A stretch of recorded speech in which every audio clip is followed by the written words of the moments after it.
அனைவருக்கும் வணக்கம். இந்த பகுதியில் தொழில் அமைப்பு சார்ந்த வகையில் ஜோதிட தொழில் செய்யலாமா? நிறைய பேர் நம்மக்கிட்ட ஜாதகம் பார்க்குறவங்களும் சரி நான் ஜோதிடத்தையும் தொழிலாக செய்யலாமா அப்படின்னு கேட்குறாங்க. அதுக்கு ஜாதகப்படி முதல்ல எந்த மாதிரியான ஒரு கொடுப்பனல் இருந்தால் அந்த ஜாதகரால் ஜோதிட தொழில் செய்ய முடியும் அப்படின்றத பார்க்கலாம். ஃபஸ்ட்டு விஷயம், ஜாதகப்படி ஒருத்தரால் தொழில் செய்ய முடியுமா, அதுக்கான கொடுப்பனை என்ன அப்படின்றத நம்ம கொஞ்சம் செக் பண்ணணும். அதுக்கப்புறம் ஜோதிட தொழில் செய்யலாமா அப்படின்றத நம்ம பார்த்துக்கலாம். இந்த ஜாதக டீட்டெயில்ஸை நீங்கள் பார்த்துக்குங்க. இது ஒடிசாவில் பிறந்த ஜாதகம். இப்போ நம்ம தொழிலை பற்றி பேசுறதால 10ஆம் பாவத்தை தாங்க நம்ம பார்க்கணும். இப்போ இந்த ஜாதத்தில் 10ஆம் பாவம் விருச்சிக ராசியில் விழுந்திருக்குது. 10ஆம் பாவ உபநட்சத்திரம் புதனாக இருக்குதுங்க. 10ஆம் பாவ உபநட்சத்திரம் நின்ற நட்சத்திரம் 2, 6, 10, 11 இந்த வீடுகளை குறிக்காட்டினா அந்த ஜாதகரால் தொழில் செய்ய முடியும். இப்போ இந்த ஜாதத்தில் 10ஆம் பாவ உபநட்சத்திரம் புதனாக இருக்கிறதாலையும் அந்த புதன் மேச ராசியில் விழுந்திருக்குது. புதன் விழுந்திருக்கக்கூடிய நட்சத்திரம் சுக்கரன். அப்போ சுக்கரனுடைய குறிக்காட்டி நம்ம எடுத்து பார்க்கலாம். சுக்கரனுடைய குறிகாட்டி 1, 4, 9, 11, 12 இந்த வீட்டில் குறிக்காட்டுது. பர்டிகுலராக 11ஆவது வீட்டோட தொடர்புகள் நமக்கு உள்ள லிங்க் ஆயிடுச்சு.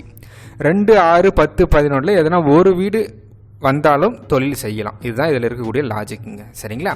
ஓகே, தொழில் செய்யலான்னு சொல்லியாச்சு. எந்த மாதிரியான தொழில் அப்படின்னா, ஃபஸ்ட்டு விஷயம், நம்ம இப்போ ஜோதிட தொழிலை செய்யலாமா அப்படின்னு பார்த்துன்னு இருக்கிறதால ஜோதிட தொழில் அப்படின்னாலே அதுக்கு உண்டான காரக கிரகம் ஃபஸ்ட்டு புதனுங்க.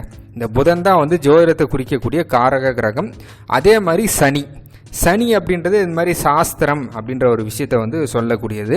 அதனால் புதன் ப்ளஸ் சனி இந்த 2 கிரகங்கள் தான் ஜோதிடத்தை குறிக்கக்கூடிய கிரகம். அதுக்கடுத்து பாவ ரீதியாக 5ஆம் பாவம் அப்படின்றது ஜோதிடத்துறையை குறிக்குங்க. சரிங்களா? அதனால் எந்த ஜாதகருக்கு 10ஆம் பாவ உபநட்சத்திரம் புதன் ப்ளஸ் சனி எதனா ஒரு கிரகத்துடைய தொடர்பு வந்தாலும் போதும், ரெண்டுமே வரணுன்ற அவசியம் இல்லை. ஒன்று புதன் இல்லை சனி, ஒன்று 10ஆம் பாவத்துக்குள்ளே நம்ம சனி புதனுடைய தொடர்போ அல்லது 10ஆம் பாவ உபநட்சத்திரத்தோட சனி புதனுடைய தொடர்பு இருந்தால் போதும். ப்ளஸ் 5ஆம் பாவத்தோடைய தொடர்பு அப்படி இருந்ததுன்னா அவங்க ஜோதிட தொழில் செய்யலாம். இப்போ ஃபார் எக்ஸாம்பிளுக்கு இந்த ஜாதத்தில் பாருங்கள், 10ஆம் பாவ உபநட்சத்திரம் புதனாக இருக்குது. அந்த புதனுடைய குறிக்காட்டிகள் நமக்கு 1, 2, 4, 5, 8, 9 பர்டிகுலராக 5ஆவது வீடு நமக்கு உள்ள லிங்க் ஆகிருக்குது அப்படின்றத பார்க்கலாம். அப்போ ஜோதிடம் சார்ந்த வகையில் தன்னுடைய தொழிலை இந்த ஜாதகரால் செய்யறதுக்கு உண்டான ஒரு கொடுப்பனை உள்ள ஜாதகம் அப்படின்றத இந்த பகுதியில் நம்ம பார்க்க முடியும். இதில் நிறைய நம்ம லிங்க் பண்ணி சொல்லினே போகலாம்.